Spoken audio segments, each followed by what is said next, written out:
तो हेलो दोस्तों, welcome back to my YouTube channel. तो इस वीडियो में हम आरआरबी टेक्नीशियन जो एग्जाम होता है ना, उसकी 13 मार्च की थर्ड शिफ्ट का हम आज कंप्लीट एनालिसिस करेंगे। ठीक है, इसमें क्या करेंगे, हम पहले क्वेश्चन बताएंगे, फिर उसका आंसर बताएंगे, फिर उससे रिलेटेड अदर इंपॉर्टेंट फैक्ट बताएंगे जो आपके आने वाले सभी एग्जाम के लिए इंपॉर्टेंट बन सकता है। जैसे आप इंपॉर्टेंट देख सकते हो, ये क्वेश्चन जो इंपॉर्टेंट बने हैं अभी भी वो हमने बता रखे हैं। ठीक है, अगर वीडियो पे नहीं तो वीडियो को लाइक, चैनल को सब्सक्राइब कर दे, अपने दोस्तों तक शेयर कर दे, क्योंकि इसमें आपको 100% एनालिसिस मिलता रहेगा और वो भी मोस्ट रिपीटेड क्वेश्चन मिलते रहेंगे जो नेक्स्ट एग्जाम में एक्सपेक्टेड है। ठीक है, तो बिना देर के वीडियो को स्टार्ट करते हैं।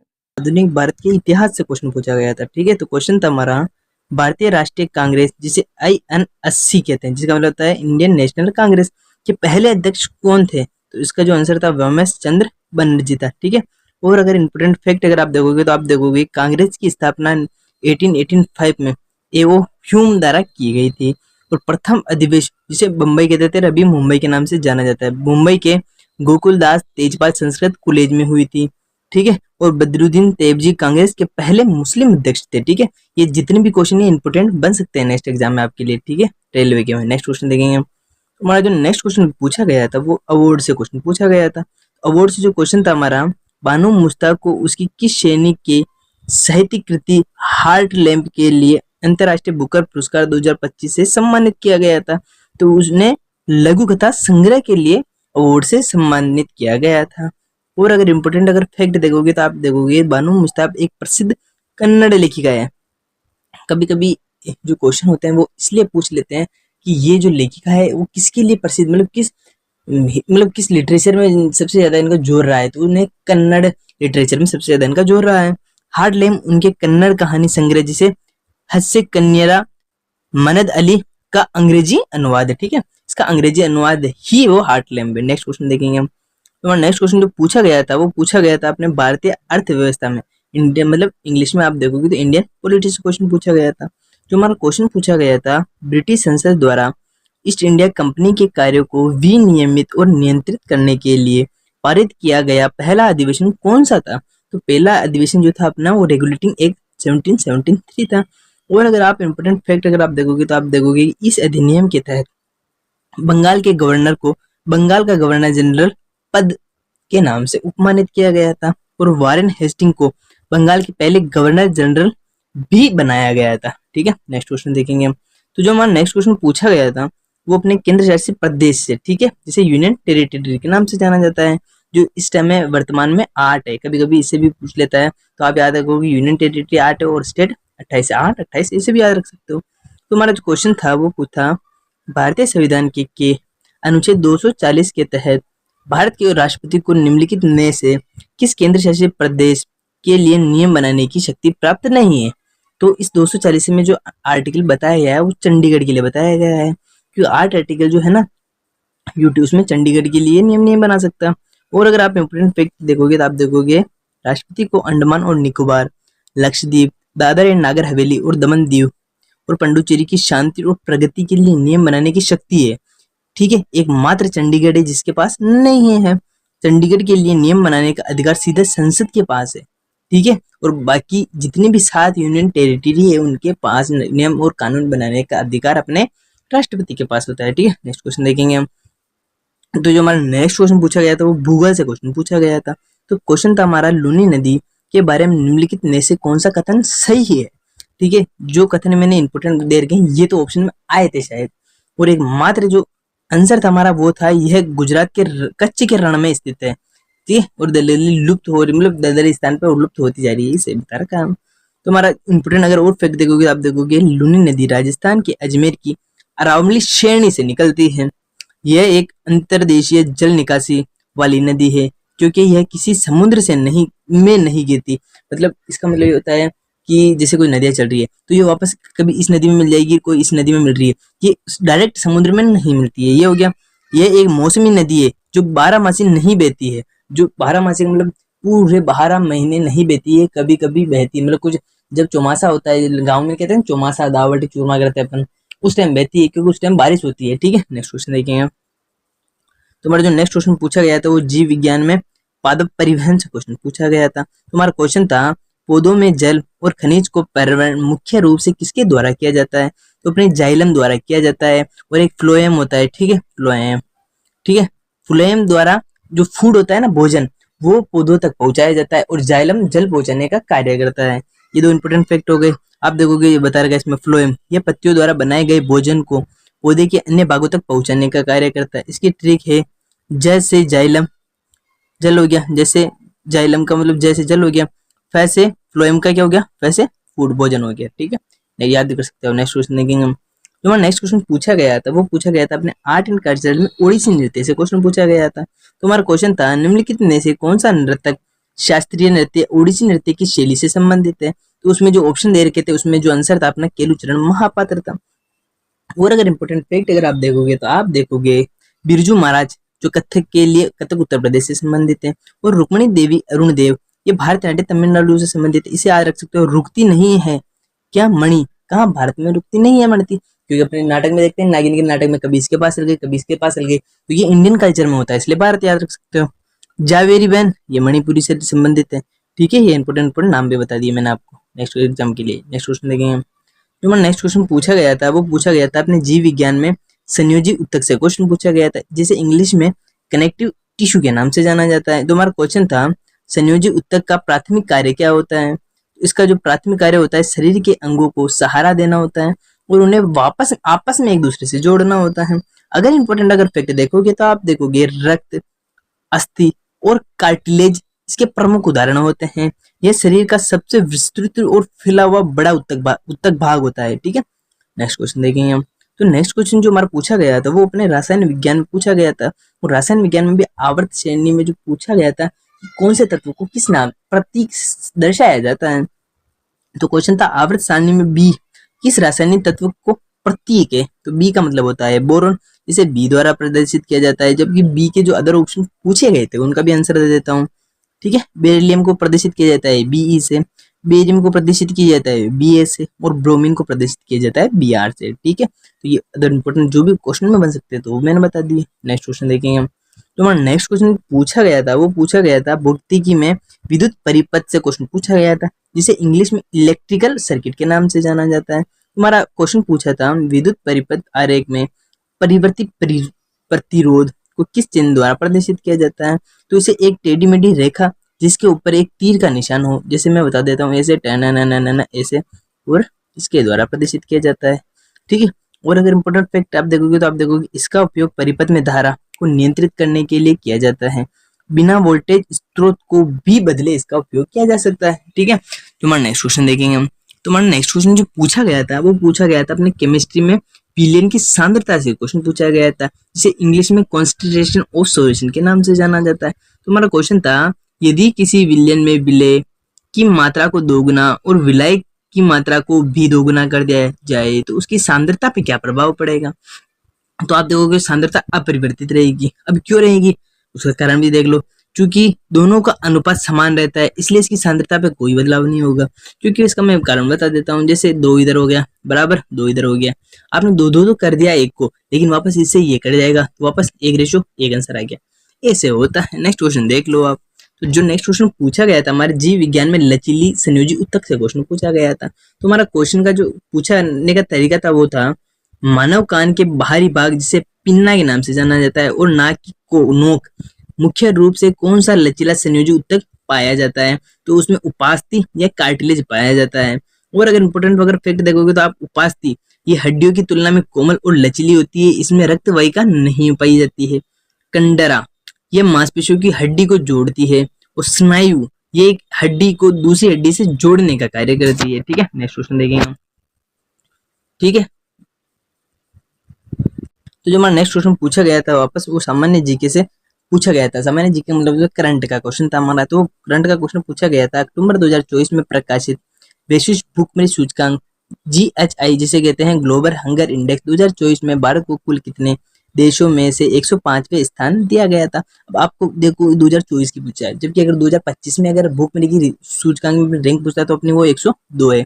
और कितने देशों से मतलब ये डिफरेंस किया जाता है 125 देशों से डिफरेंस किया जाता है। इसमें किस किस के आधार पे होती है वो भी देख लो। GHI 4 संकेतों पर आधारित होती है, जैसे कि अल्प पोषक हो गया, चाइल्ड स्टिंग हो गया, चाइल्ड वेस्टिंग हो गया, और बाल मृत्यु दर को इसमें शामिल किया जाता है। भारत की स्थिति इस टाइम कौन सी स्थिति है, अपनी गंभीर श्रेणी की स्थिति में रखा गया है। ठीक है, नेक्स्ट क्वेश्चन देखेंगे हम। जो हमारा नेक्स्ट क्वेश्चन पूछा गया था वो अपने जीव विज्ञान में बायोलॉजी में सेल से क्वेश्चन पूछा गया था। तो हमारा क्वेश्चन था रफ एंडोलोजिमिक रेटिकुलम का मुख्य कार्य क्या होता है। तो जिसका मुख्य कार्य होता है वो प्रोटीन का संश्लेषण करना होता है। और अगर इंपॉर्टेंट फैक्ट अगर आप देखोगे तो आपको पता चलेगा RER इसकी सतह पर राइबोसोम होते हैं, इसलिए ये प्रोटीन बनाता है, इसलिए राइबोसोम को प्रोटीन की फैक्ट्री के नाम से जाना जाता है। इसमें प्लेलिड कण की मात्रा भी पाई जाती है। SER इसकी जो फुल फॉर्म होती है वो तो है स्मूथ ER होती है। इसकी सतह चिकनी होती है और ये लिपिड वसा के संश्लेषण में सर्वाधिक मात्रा में मदद करती है। ठीक है, नेक्स्ट क्वेश्चन देखेंगे हम। जो नेक्स्ट क्वेश्चन पूछा गया था वो पूछा गया था अपने रासायनिक विज्ञान में कंस्टिट्यूशन ऑफ मास से क्वेश्चन पूछा गया था। तो जो क्वेश्चन था वो था यदि दो विलायकों को बंद एक निकाय में मिलाया जाता है तो उनके कुल द्रव्यमान पर क्या प्रभाव पड़ेगा। तो उसके कुल द्रव्यमान पर कुछ भी प्रभाव नहीं पड़ेगा, क्योंकि आप देखोगे कि जब निर्वात में किसी में कुछ मिलाया जाता है वो द्रव्यमान संरक्षण का भी नियम कहता है, न तो ऊर्जा को नष्ट किया जा सकता है न उसको एनर्जी केवल उसको एक रूप से दूसरे रूप में स्थानांतरित किया जा सकता है। ठीक है, नेक्स्ट अगर इंपोर्टेंट फैक्ट अगर आप देखोगे तो आप देखोगे द्रव्यमान संरक्षण का नियम इसे एंटोनी लेवोजियर द्वारा प्रतिपादित किया गया था। ठीक है, नेक्स्ट क्वेश्चन देखेंगे हम। जो हमारा नेक्स्ट क्वेश्चन पूछा गया था वो अपने केमिस्ट्री में हाइड्रोकार्बन से क्वेश्चन था हमारा। तो हमारा क्वेश्चन था असंतृप्त हाइड्रोकार्बन की रासायनिक अभिक्रियाशीलता संतृप्त हाइड्रोकार्बन की तुलना में अधिक क्यों होती है। तो आप देखोगे इसका आंसर था बहुबंध के कारण उपस्थिति के कारण ये होता है।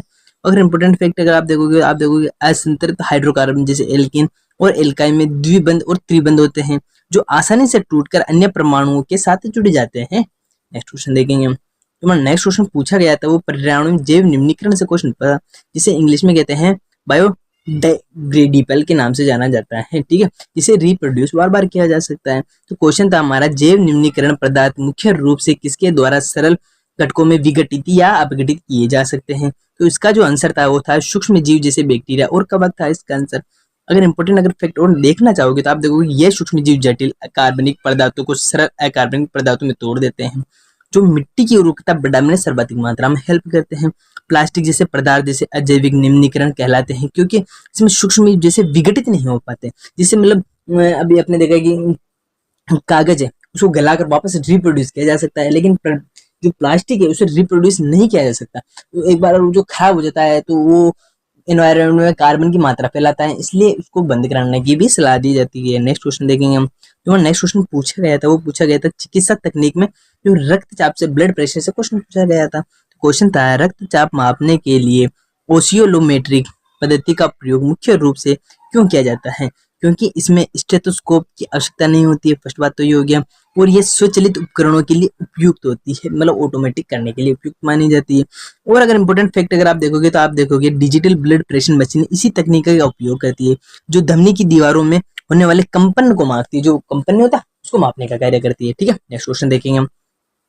तो नेक्स्ट क्वेश्चन पूछा गया था वो पूछा गया था अपने वनस्पति विज्ञान में उत्तक से टिश्यू जो होता है ना उससे क्वेश्चन पूछा गया था। तो हमारा क्वेश्चन था पौधों में जल और खनिज का ऊपरी और संवहन मुख्य रूप से किसकी सहायता से होता है। तो ये अपने जाइलम की सहायता से होता है। जाइलम में जल पौधों तक पहुंचाने के लिए जाइलम का उपयोग होता है, और फ्लोएम पौधों तक अपने भोजन पहुंचाने के लिए उपयोग किया जाता है। जाइलम जड़ों से पानी पोषक तत्वों को पत्तियों तक पहुंचाने का कार्य करता है, जबकि फ्लोएम पत्तियों द्वारा बनाए गए भोजन जैसे चीनी को पौधों के अन्य भाग तक पहुंचाने में सहायता करता है। ठीक है, नेक्स्ट क्वेश्चन देखेंगे। तो अगर नेक्स्ट क्वेश्चन जो पूछा गया था हमारा वो फिजिक्स में वर्क से क्वेश्चन पूछा गया था। तो इसमें जो प्रश्न था वो पूछा गया था यदि कोई व्यक्ति एक स्थिर दीवार को धक्का देता है लेकिन दीवार अपनी जगह से बिल्कुल नहीं हिलती है तो भौतिकी के अनुसार किया गया कार्य कितना होगा। इसी के अनुसार जो किया गया कार्य वो शून्य होगा। मुझे बताओ, एक दीवार खड़ी है, आपने इसमें 100 पोटेंशियल अपना दे दिया, लेकिन अगर आपको इस दीवार को वहां धकेलना था जिसके लिए आपको 100 रुपए दिए जाते, लेकिन अगर आप धकेल ही नहीं पाए तो आपको क्या 100 रुपए मिलेंगे? क्या नहीं, कितने मिलेंगे? आपको 0 मिलेंगे, जबकि आपने पोटेंशियल तो पूरा लगाया। तो अगर विस्थापन नहीं होगा, किया गया कार्य विस्थापन पर निर्भर करता है। इसका जो सूत्र होता है वर्क बराबर फोर्स इंटू डिस्प्लेसमेंट। फोर्स तो आपने 20-15 का लगाया, लेकिन डिस्प्लेसमेंट हुआ 0 का, तो 15 इंटू 0 वापस 0, तो किया गया कार्य भी 0 होगा। यदि विस्थापन शून्य है तो किया गया कुल कार्य भी शून्य होगा, चाहे लगाया बल गया बल कितना भी अधिक मात्रा में क्यों ना हो। नेक्स्ट क्वेश्चन देखेंगे हम। जो हमारा नेक्स्ट क्वेश्चन पूछा गया था वो भूगोल में उत्तराखंड से क्वेश्चन पूछा गया था। जो हमारा क्वेश्चन था वो पूछा गया था उत्तराखंड के कौन से 2 जिले हिमाचल प्रदेश की सीमा को स्पर्श करते हैं? तो एक तो उत्तरकाशी करता है और एक देहरादून करता है। और अगर इंपॉर्टेंट फैक्ट अगर आप देखने जाओगे तो आप देखोगे उत्तरकाशी और देहरादून जिले हिमाचल प्रदेश के साथ साथ अपनी सीमा साझा करते हैं। उत्तराखंड उत्तर में तिब्बत, चीन और पूर्व में नेपाल के साथ भी अपनी अंतरराष्ट्रीय सीमा को भी साझा करते हैं। नेक्स्ट क्वेश्चन देखेंगे हम। तो अगर नेक्स्ट क्वेश्चन जो पूछा गया था वो अपने रसायन विज्ञान में से क्वेश्चन पूछा था। तो रसायन विज्ञान में कैल्शियम क्लोराइड CaCl2 के नाम से जाना जाता था, इससे क्वेश्चन था। क्वेश्चन पूछा गया था जो कैल्शियम क्लोराइड का मोलर द्रव्यमान कितना होता है? तो इसका जो आंसर था वो 111 ग्राम अपॉन मोल था। अगर इंपोर्टेंट फैक्ट अगर आप देखोगे तो आप देखोगे कैल्शियम जिसे Ca कहते हैं का परमाणु द्रव्यमान 40 U होता है। क्लोरीन का परमाणु द्रव्यमान 35.5 U के लमसम होता है।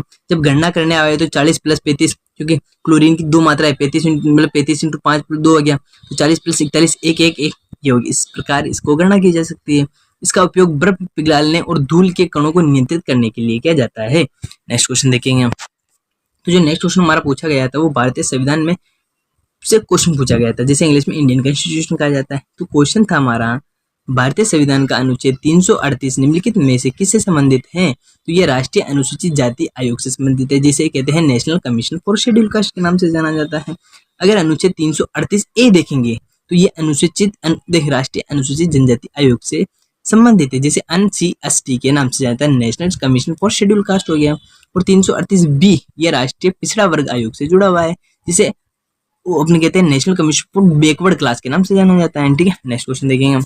तो नेक्स्ट क्वेश्चन पूछा गया था वो नियुक्ति से अपॉइंटमेंट से क्वेश्चन पूछा गया था। ये अपने करंट का क्वेश्चन है। ठीक है, अपॉइंटमेंट से सर्वाधिक मात्रा में क्वेश्चन पूछे जाते हैं। क्वेश्चन था, श्री S कृष्णम को जम्मू कश्मीर बैंक को अंशकालिक अध्यक्ष किसके मंजूरी दी थी? अंतकालिक अध्यक्ष की मंजूरी किसने दी थी? तो ये अपने भारतीय रिजर्व बैंक द्वारा दी गई थी। बैंकिंग क्षेत्र में उच्च पदों की नियुक्तियों के लिए RBI की मंजूरी लेना आवश्यक माना जाता है, कि जम्मू कश्मीर के बैंक एक निजी क्षेत्र का बैंक है जिसमें जम्मू कश्मीर सरकार की बड़ी हिस्सेदारी मानी जाती है। ठीक है, ठीक है।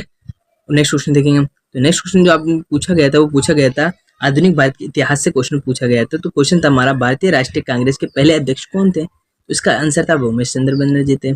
इसमें जो अदर इंपोर्टेंट फैक्ट बन सकते हैं तो आप देखोगे तो कांग्रेस की स्थापना 1885 में A.O. ह्यूम द्वारा की गई थी और प्रथम अधिवेशन मुंबई में हुआ था। मुंबई के कहाँ पर हुआ था ये भी क्वेश्चन पूछ सकता है। तो आप देखोगे गोकुलदास तेजपाल संस्कृत कॉलेज में हुआ था।